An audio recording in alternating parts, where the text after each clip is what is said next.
Right. Hey everyone, so it's Jordan and Adam here. Hey. So we recorded our first Armory event this week, but instead of just uploading it raw, we wanted to provide some insight and a little bit of commentary, see how it would go. Yeah.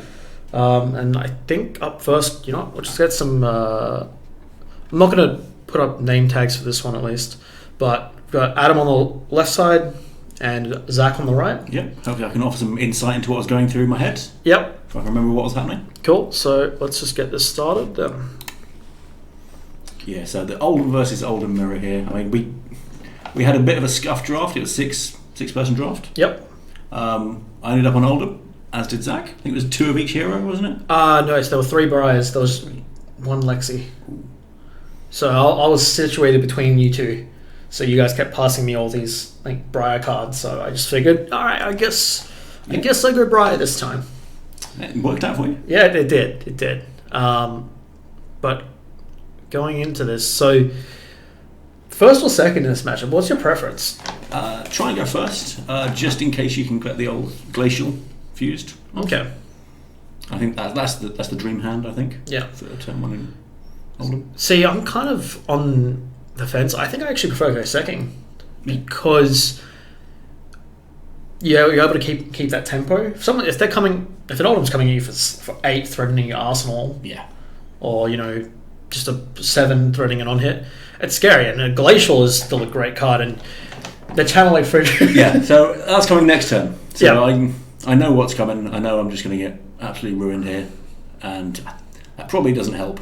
No, getting streamed game 1, getting absolutely ruined. That's just it only happened because you were on stream. Yeah, I think that's we can blame the stream for that one. Yeah. And as you can see, I've just drawn into a biting gale, a blue one, Yeah. which is ultimately one of my least favourite picks. I think it's a pretty scuffed card. Yeah. The amount of value you can get out of it just isn't worth it. There's too many conditionals. Yeah.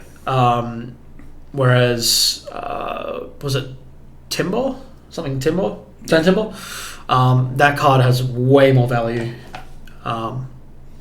Just trying to crack back here with that's a blue Snow Under because I drew terribly. Yep. As you do on stream. Yeah. Yep. It's fused, so threatening a frostbite, but yeah, this is still an active decision, right? If you're looking at Zac's hand at the moment, he's got that blue turn timber. Funnily enough, I think he has a red one as well. Yeah, he had multiple turn timbers, so you get to see them throughout the game. Yeah. And he just chooses to block for 6 with an Embolden and a Thump. Unfortunately, the colours are a little hard to tell, but we'll try to figure a better way to make that easier next time. But drawing back up, it seems like you get a decent hand, and he's just swinging. Yeah, so just swinging in here for 4 because he's pitched the mulch. Yep. This is the kind of the decision how much do you want to swing back, how much do you want to block out. I knew Zac was on more cards than me, and he's already got the tempo lead. Yep. So I didn't know if I could value out over the course of the game at this point. Just trading back ones, it felt like he was going to... It's a bit like that, but at the same time, you have to kind of take those risks to, at the very least, get him tempo, because you can deck him even if he has more cards than you. Yeah. If you're forcing him to block with 3 cards for your 1, and trying to set up a situation like that is pretty difficult. And I think that's a yellow Earthlaw you've got in hand, right? Yeah. There's a lot of yellows. Yeah. In hindsight, I don't like this decision. I think there's not enough value in the hand to crack back with. Yeah. So I think even pitching for an Earthlaw into Frostfang for 9 isn't... yes, it may take 3 cards, but, I felt like... I don't know. You're taking 4 damage for that. You're down 10 already. You've already taken a Glacial. It's hard, though. A hard decision. And we're seeing another turn timber already. Yeah. Far out. Not my favourite game of the day. Yeah. But you play with what you're given. You do have equipment advantage. I do. Yeah. In terms of the amount.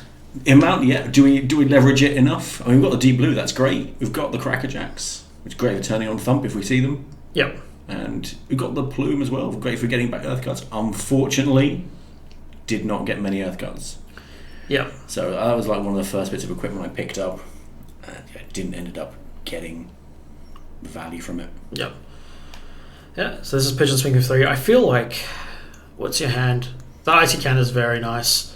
Is that another blue snow under? There's another blue snow under. So I think you're thinking about potentially getting out the Embolden, but that's quite expensive, so probably not. I don't know what you put in the arsenal though. I don't remember. Oh, it's the Biting Gale. Oh, yep. So that's just going to be stuck there for a while. Yeah. Yeah. Which is a sad choice. Suboptimal. It's all right. My first game, I put an Inspire Lightning in my arsenal, and it sat there for like 6 turns. Yeah. And I'm just thinking like I could really use one of these cards in arsenal right now. So, yeah.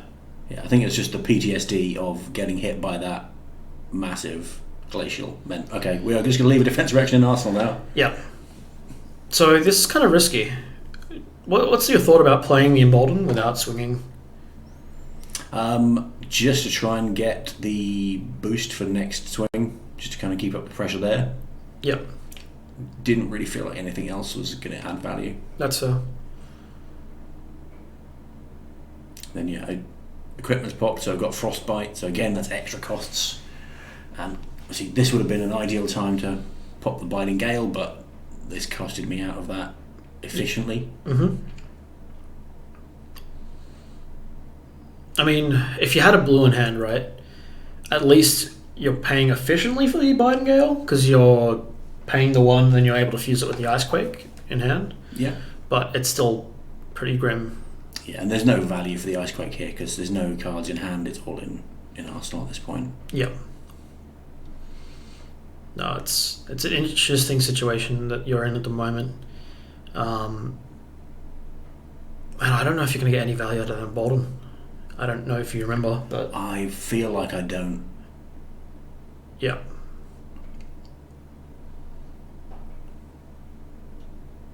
Yeah, going deep in the tank here, just trying to find a way back into this game. Yep. Because if you take the damage at this point, that's 6. So you're going to 4 a Dominated Glacial because that Emerging Avalanche is coming out. It will end you. And he has full life to take any damage you throw at him. Yep, I respect that. And you blocked with the Icequake, right? Is that because that's why you use Buckler? No, you kept the Icequake. I couldn't honestly tell you.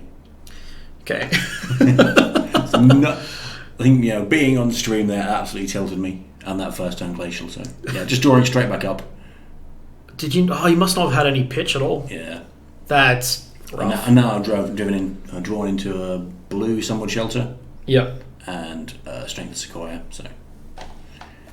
I mean, at least your card's going to block okay if it's dominated. Strength of Sequoia. So this is the Emerging Avalanche turn. So it's going to get whatever he's going to throw at him. It's going to get buffed, and that's going to be dominated. Ugh. That's disgusting. Did he fuse the Sequoia as well? Because he didn't create the Seismic out of it. If he did not, I don't think. It looks like a yellow thump, though. I don't know what Emerging Avalanche, but let's just say it comes in for at least 6 at the moment. Yeah. If there was a yellow thump, if it was any other colour, I mean, the one defensive reaction which was blue, Biting Gale. Yep. And one Sunwood Shelter which was blue. Yeah. Not my favourite pick. I mean, you still get through it. And I feel like you kind of have to dump your hand a little bit here, right? Yeah, at this point you're just trying to survive and trying to keep that life difference minimal. Yep. And there's that Biting Gale that was in the arsenal for a while. And then pitched Summerwood for Oldhim. Yep. And then at least you're putting the Icequake in arsenal. I don't think that's a bad play. Yeah. Because Icequake's pretty easy to get out. It enables a lot of your cards like Thump, even your Titan's Fist. Yeah, unfortunately, because the Thump hit, I have to discard it. That's true. Yeah, so it looks like it was a red emerging then. Yeah. So 8. Just one over the top, man. That's rough. Yeah, and the Sequoia's set up to go off this turn, so the pressure just keeps going. Yep. And just not able to get back in, not able to swing back in. That's like, how many glacials does he have? I I felt like there were a few going around in the draft. I think I saw at least 2 or 3. Yeah, and I think he's got 2 or 3. So you guys snatched them up before I saw them, so I didn't really click. I was just like, oh, okay, there's just no Oldhim cards. There's no red arrows, so just... No, we did have 2/2/2, you're right. Because there were 2 Lexis. Yeah. So my bad. Yeah, because all the red arrows, I was leaning towards going into Lexi. Yeah. But all the arrows were gone. And then when I started getting them towards the end, because 6-man pod, just awkward, and yeah. Yeah. A red glacial plus a boost. Yeah. You just can't cover it up efficiently. No. So you just tan dump and hope for the best, and I mean...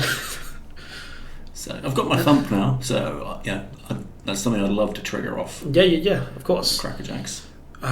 He did draw a Weavice though, and that does spell some bad tidings for you at the moment with an Evergreen and a Mulch, so he can dominate that Mulch. Potentially. Because I think that's this blue turn timber? Yeah, I think so. It's got pretty value.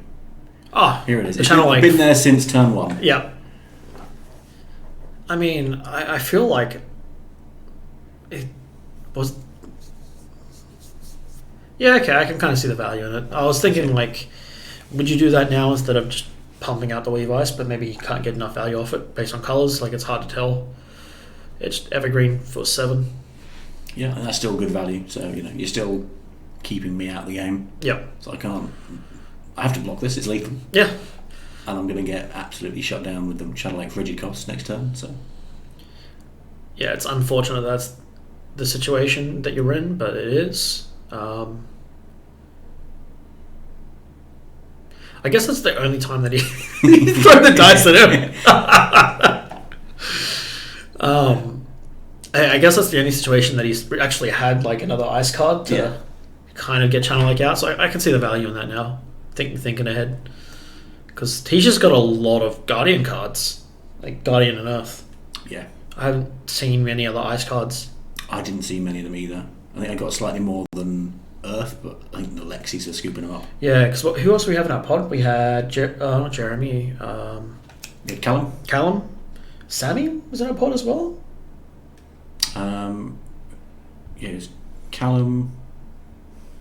And it was Jeremy. Yeah, and then it was Jeremy. Yeah, so Callum, Jeremy, Zach, and me, Sammy. Yeah, me, you, Sammy.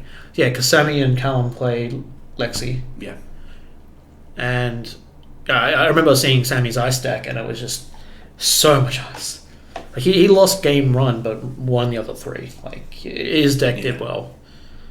I mean, that was one thing about this. I don't think I faced anyone else from our pod throughout the rest of the tournament. Yeah, I only faced Zach in the end of it,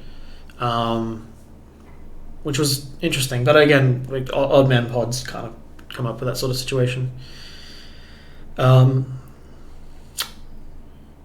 think it's an Entwine Earth that you blocked with. Might be an Entwine Ice. Entwine Ice, sorry, not Earth. I saw the... It blocks for 2. Yeah. It's not great. But you got to do something to try and swing back here. Zach's had full tempo of the game. Ice Encounter's great. I don't think he cares considering he has a Glacial, but... I mean, you probably still block it out. I think so. I think, at this point, Zach's seeing the full health and probably want to keep that till the end of the game if he can. I mean, he has no reason not to. I think that's a big decision as well. Is no need to rush it. You're going to get there. Yeah. He's been stripping cards out of my hand all game long, so he's got deck advantage. So just chipping in single damage from now on is still going to win him the game. Yeah. It was an interesting decision hearing he had 40 cards in his deck. It was just a blitz deck at that point. Which I think he may have leaned, because I'm not seeing as many elemental cards. I'm seeing some earth cards, don't get me wrong, but in general, like I feel like it's a bit lacking. So it may have been the case that he wasn't past many of them, like many of the other elemental cards. So you're just seeing a lot of these like strong auras because that's just the value he was able to get, which is fair. Yeah. Yep. And Tangle. Confused. Tangle's a great card, man. Yeah. And it just kind of keeps tempo, because there's that 2 extra off your next attack, and it's... Yep. Yeah, you're struggling to get into the game as it is, and stripping another 2 damage off you just really slows you down even further. Mm-hmm. You're keeping the tempo. Yeah. And there's my one big pull. The Endless Winter. The Endless Winter. Want to get it played, but yeah. Yeah. It's just rough, man. I mean, you got to get a thump in there as well. I mean, you have to block or you're dead, right? I feel like you're sad to block with the Endless Winter, but you kind of have to. You got to Weave Earth in Arsenal, so maybe it's not all doom and gloom. Yeah, I think at this point I'm just trying to math out if I can get the thump off, or if I can get the Endless Winter out. If there's anything that can be done. Yeah. Because I think the other path there was block with 1 card, play Weave Earth, pitch the So Tomorrow and Entangle, and then play the Endless Winter for 11, which is a lot. Yeah, you would probably be down, to 4, but that's pretty doable. Yeah. This felt pretty bad. It's just using the Deep Blue to keep tempo. Yeah. It's going to get covered up, because there's no reason not to at this point. Mm-hmm, mm-hmm. It's one of those situations, unfortunately. Yeah, you haven't drawn your... Did you have more than 1 thump? I had 2 thumps, 1 yellow, 1 blue. Yeah, because we've seen the blue, but I don't think we've seen the yellow yet. Might have been pitched early game. Okay.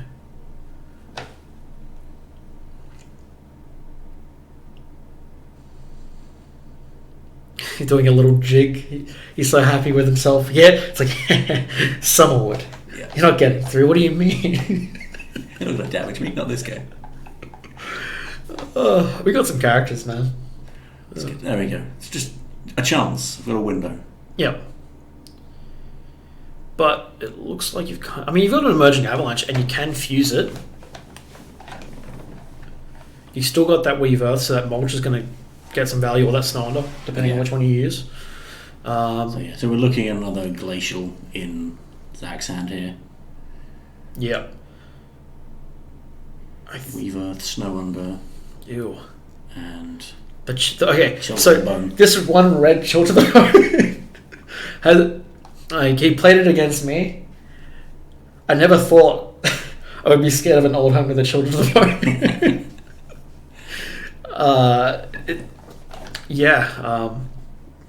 But we'll get there when we get there. I'm not going to spoil anything. Okay, I'll look forward to it. Yeah. But this sort of decision isn't easy as well. The life deficit's huge. If Zac does have it at any point, and you know this, he's just going to send it. Yeah. And you can already see me riffling through the deck, just checking, not many cards left. Yep. Got to do something. Yep. Emerging, fusing, creating a Frostbite. So this is going to be the Weave Earth on top, and then the Snow Under. You are going to have to pay for it, though? Did I miss something?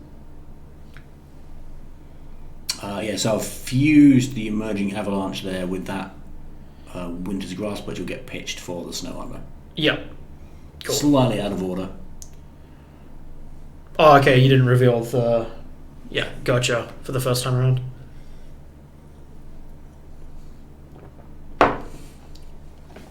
That does make this block quite annoying. I think this is as best swing as you could have made, right? Yeah, and I think without that Frostbite, I was going to get cracked back for even more. Mm-hmm. So it's just, keep the pressure on to try and stay alive. Yep. But, could just take this and still swing back. The life difference is so huge at this point. You got to think about it as well. He has 2 Glacial Footsteps, one in hand, one in Arsenal. Yeah. So his hand is really open. He might just be taking this. I can definitely see that that path It may not have Dominic's. I don't. Oh, there is a chill to the bone in hand. Sorry. Okay, so he does block with one of the glacials. This may not be lethal this turn, but he's definitely going to swing back quite a bit. That Strength of Sequoia is going to pop. It's going to buff him up quite a bit. Pitch the Weaver. Play Chill to the Bone. It's Mulch. Sorry, not Glacial and Arsenal. So, Mulch still for... Is it a yellow Mulch? I mean, yellow is 7, red's 8, and 3 Frostbites. That damn Chill to the Bone, I'm telling you, man. Put in some work for his games. So we've got the Sunwood Shelter in hand, so Oldham's defense reaction is on at least. Yep. You do have the Emerging Avalanche breaking as well. Yep. I don't know how much value you're going to be able to get because of the red Chill to the Bone. If it was anything but a red Chill to the Bone, I don't think you mind taking a bit of damage here just to try and get something going. Yeah. Because a large icy encounter is quite debilitating due to the... Actually, does Emerging Avalanche only affect Guardian attack actions? Emerging, I think, is Guardian and Elemental. Okay. So then... okay, yeah. So Icy's not the play then. Yeah, so just blocking out. That's kind of rough. Yeah, lots of defend for 2s. Yep. You are getting to the point where you're low on cards, though. Yeah. And the 3 Frostbites that they are. Sitting happy. Yeah, so that's... Emerging Avalanche is just going to go away. Yep. And Zach's hand's kind of odd. I mean, he's been pitching these Tone Timbers often. He knows he's in a position where he doesn't need them at all. So you're probably just playing the Mulch here, fusing... Or not fusing, he's going to put one of them in Arsenal just in case. Okay, I can kind of see that. I mean, there's no reason to fuse, right? There's no... Yeah, there's no benefit. Yeah. Nothing in Arsenal. And, I mean, Mulch is still a strong attack. And yeah, you're blocking with Endless Winter here. And Mulch, that's just unfortunate. I mean, this is what in-game draft kind of looking like, right? If you've gone through the second cycle of your deck, and you're really thinning out, thinking about plays, unless you've had the opportunity to stack your pitch earlier, it's a bit rough. But sometimes you just don't get there. No, it's just the saddest crackerjacks ever on a Winter's Grasp. Yeah. I think that at this point it's kind of resigned to the end game. Mm-hmm. All covered up by a 10 timber. Yep, fused.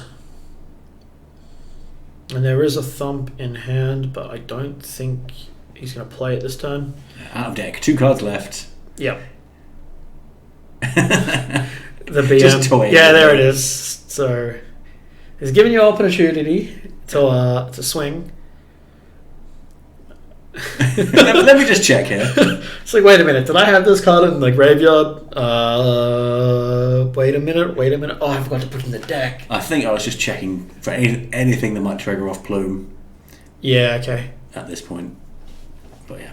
I mean, the Weaver... There's nothing in there that's going to do 15 damage. Oh, no. If only. That'd be cracked. Oh, I mean, you're probably just pitching, swinging. Yeah.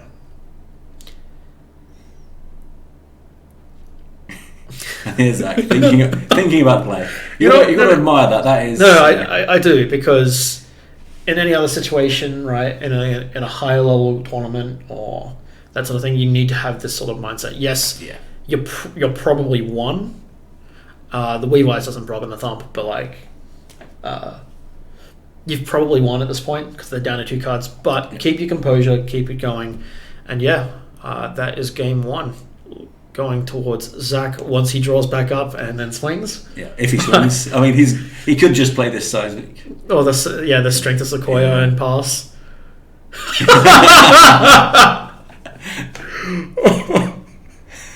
Oh, you can see him laughing as well. There we go. Yeah. He finally finishes me off. Cool. All right, that's game 1, and we'll be back for game 2 in a minute.